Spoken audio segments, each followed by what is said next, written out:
on emmène chaque année une centaine de lycéens sur les lieux. C'est un voyage qui est encadré par le mémorial de la Shoah, qui nous aide avec sa logistique. On emmène les lycéens, on leur fait visiter les lieux et on fabrique, on espère, des porteurs de mémoire.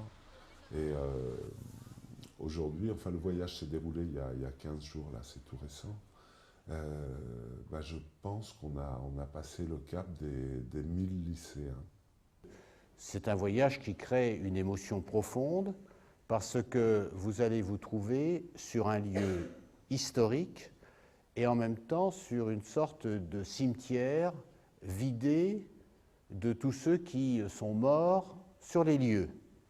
Un pays aussi civilisé que l'Allemagne a pu commettre un génocide de cette dimension.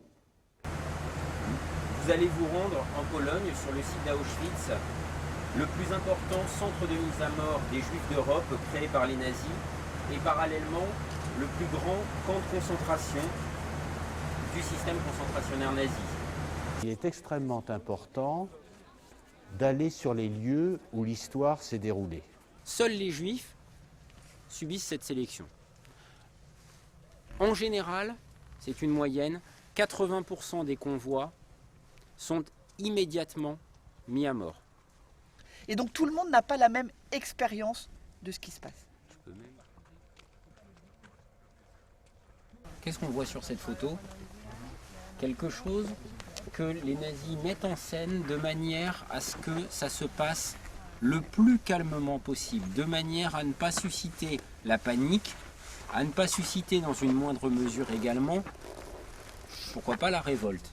Ce sentiment d'immensité, c'était perforant, c'était presque irréel. Qu'est-ce qu'il y a sur ces camions?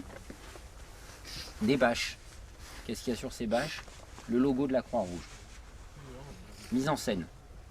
Derrière les bâches, sous les bâches de la Croix-Rouge, c'est pas des infirmiers, c'est des boîtes de Zyklon B. Ce ne sont pas des personnes, c'est du matériel humain. Soit vous avez besoin du matériel, soit vous n'en avez pas besoin. La mise à mort, on ne la voit que sur ces photos. Juste avant, juste après. Déjà, je me sentais triste, parce que je me disais que j'avais un lourd héritage, parce que je suis moi-même juif, et j'ai des amis à mes grands-parents qui sont morts là-bas. La culpabilité d'avoir l'impression de ne pas se sentir assez, de ne pas avoir... que ce soit pas un choc émotionnel tout de suite. Par exemple, j'étais seule chez moi et il y a énormément d'images qui me sont revenues. C'est comme si on y était encore. Et ça revient par vagues, c'est des vagues de souvenirs qui reviennent. C'est très très fort. Les trains arrivaient le long d'une rampe construite à cet effet et comportant trois voies situées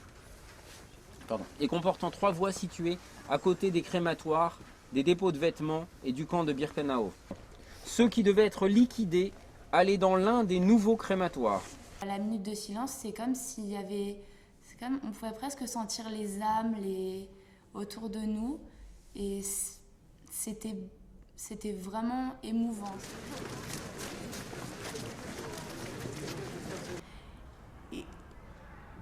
Et là, c'était une toute autre approche en fait.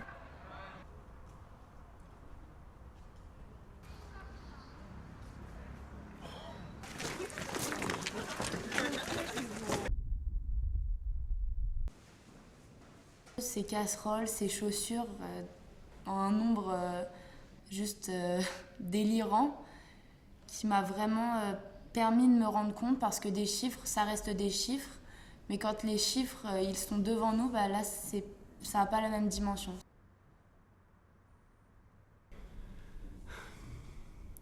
J'ai vu en fait toutes ces lunettes qui auraient pu appartenir à des papas, entre guillemets. Et j'ai vu des familles séparées, oui, c'est vraiment ça en fait, c'était le côté... on sait qu'il y avait des gens derrière ça. On sait qu'il y avait des gens derrière ces brosses à cheveux, derrière les casseroles, derrière les lunettes. Il y avait quelqu'un. Il y a quelqu'un qui portait ses lunettes, mais cette personne, elle est morte. Il ne leur reste plus rien. On leur a enlevé leurs lunettes, on a enlevé les cheveux des mères, les cheveux des petites filles. Ils n'ont plus rien, c'est ça qui me dégoûtait vraiment. J'avais des élans de dégoût qui se finissaient avec des larmes. On est tous ressortis mal. Il y en a qui pleuraient, qui comme moi étaient effondrés. Il y en a qui gardaient ça pour eux. Tout le monde a réagi, personne n'est resté indifférent. Comment peut-on rester indifférent face à des choses que nous-mêmes avons, des objets, tous ces objets, on les a chez nous. Vraiment, quand on a vu les chambres à gaz et les fours, là j'étais vraiment pas bien. Je crois que j'allais vomir, c'était bizarre. C'était impossible pour moi de regarder ses cheveux. J'ai voulu me calmer, j'ai essayé de respirer et puis je me suis effondrée. Je me suis pris tout dans la figure. Mais vraiment, c'était quelque chose qui a disparu, qui s'est effondré au fond. On pouvait sentir qu'il y a eu de la vie là-dedans et qu'il n'y en a plus. Et qu'il n'y en a plus à un certain moment. Kalte Nacht, der finster dicke Nebel um mich herum.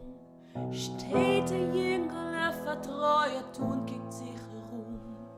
In Regen steigt den Lebenwand, der Koschikel hat er in Hand und seine Augen beten jeden Sturm. Ich hab schon nicht kein Keuch mehr herumzugehen, Gas. Hungrig und neugerissen von die Regenhass. Ich schleppe sich zum Beginnen, keiner gibt nicht zu verdienen. Alle lachen, machen von mir Spaß. Kubitsche kauft, Papyrossen. Trickene von Regen nicht vergossen. Kaufje, Benemones, kaufje und hat auf mir Rachmones, Rate wird von Hunger mich erzieht. Lundi matin, en prenant mon petit déjeuner, je pleurais encore. Lundi soir, en prenant mon repas, enfin mon dîner, je pleurais encore. Et je n'arrive toujours pas à dormir la nuit. Parce que je suis encore là-bas.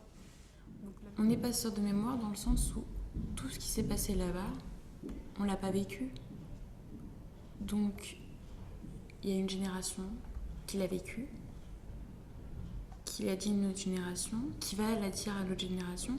Et le fait qu'on en parle, on l'a pas vécu, on passe un message. On n'est pas gardien de la mémoire, on la garde pas pour nous. On doit la passer justement. Et c'est cette transmission, c'est le travail qu'on doit faire. Ça sert à rien de garder la mémoire pour nous. Et le transmettre à d'autres pour qu'il y ait une conscience collective qui émerge et qui fasse que, au final, si tout le monde est un passeur de mémoire, on va tous veiller à ce que ça ne se reproduise pas. Si on garde la mémoire pour nous, ça sert à rien parce qu'on ne fera pas quelque chose pour les autres. Or, la passer, c'est construire quelque chose avec d'autres personnes. Et c'est pour ça que j'ai employé le terme de passeur de mémoire, en fait.